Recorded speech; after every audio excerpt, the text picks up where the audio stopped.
İran siyasi təhavülatında çox önəmli və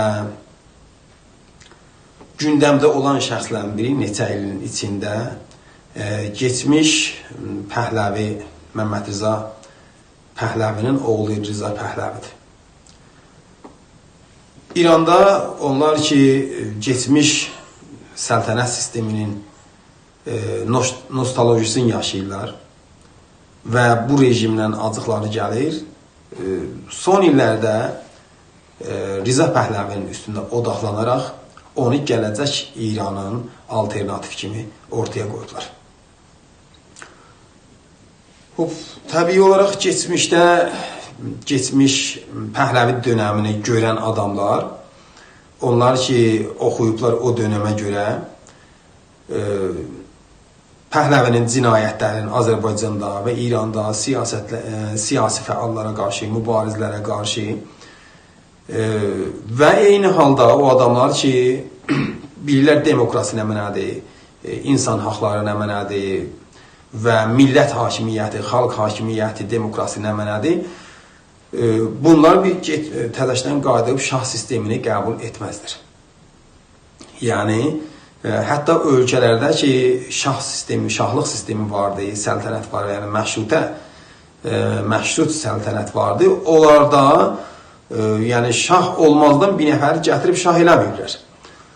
Şah varmış, səltənət varmış, millət gücün qoyub meydana və nəhayətən şahın gücünü qısıtlayıblar, məhdud ediblər. Yəni, burada bir anlaşma olubdur. Var olan şahın ixtiyarlarını azaldıblar. Elə İngilistanda da o cüzdür və dünyanın başqa yerlərində də.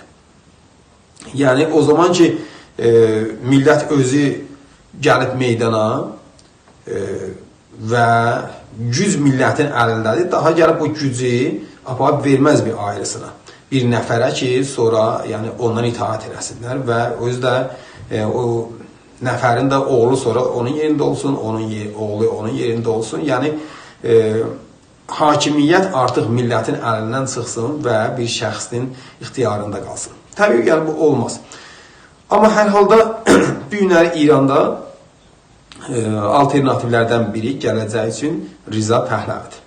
Azərbaycanlılar, yəni biz milli hərəkət olaraq bu məsələyə qarşıyıq. Birinci ona görə ki, səltənət sisteminə görə qarşıyıq, millətin hakimiyyətinə inanırıq, bir fərdin yox, yəni hakimiyyət haqqı millətindir və millətin vasitəsilə gərək seçilə, hakim nəinki virasəti ola və bir nəfərdən oğluna keçə, yəni bir ailənin haqqı ola, hakimiyyət üçün heç bir ailəyə təbii olaraq belə bir səlahiyyət təbiətdə yoxdur və bütün insanlar bərabərdirlər.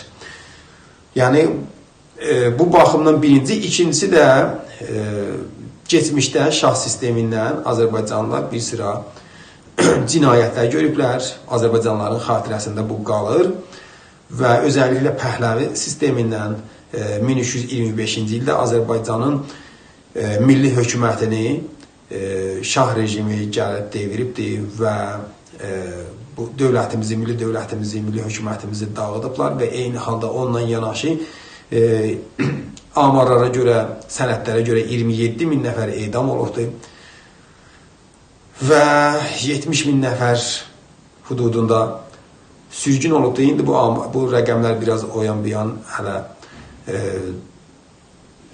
dəqiq deyil, daha doğrusu.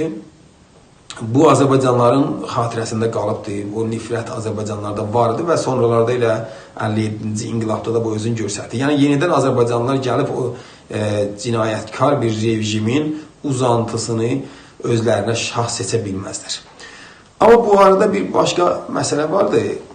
Biz Pəhləvi ilə, Rza Pəhləvi ilə müxalif olduğumuz halda, amma o müxalifətimiz gərək bahis olmuyor ki, bizim müxalifətimiz Cumhur İslamının yanında durmaq mənasında olur. Pəhləvinin apardığı Azərbaycanda cinayət sözsüzdür, cinayət Azərbaycanın yaddaşından getməyibdir. Amma həmin Cumhur İslamı da elə Pəhləvinin gördüyü işi dağılsın gəlibdir. Yəni bizim dilimizi mədrəsələrdən Cumhur İslamı yenə də silibdir, rəsmi dili hətta Pəhləvi rəsmi eləməsə də bunlar farsi eləyiblər və bizim milli hökumətimizi, yəni Pəhləvinin yıxdığı, dağıtdığı milli hökumətimizi Cumhur İslamı da elə qınayıbdır, Cumhur İslamı da onu gizlədibdir o cinayəti və Cumhur İslamı da elə o hökumətə, milli hökumətimizə, milli dövlətimizə mənfi baxışlar sərgilibdir. Yəni Cumhur İslamı o barədə Pəhləvi ilə elə bir fərqi yoxdur. Yəni əgər biz Pəhləvini qınayırıqsa, elə Cumhur İslamını da onunla yanaşı qınamalıyıq.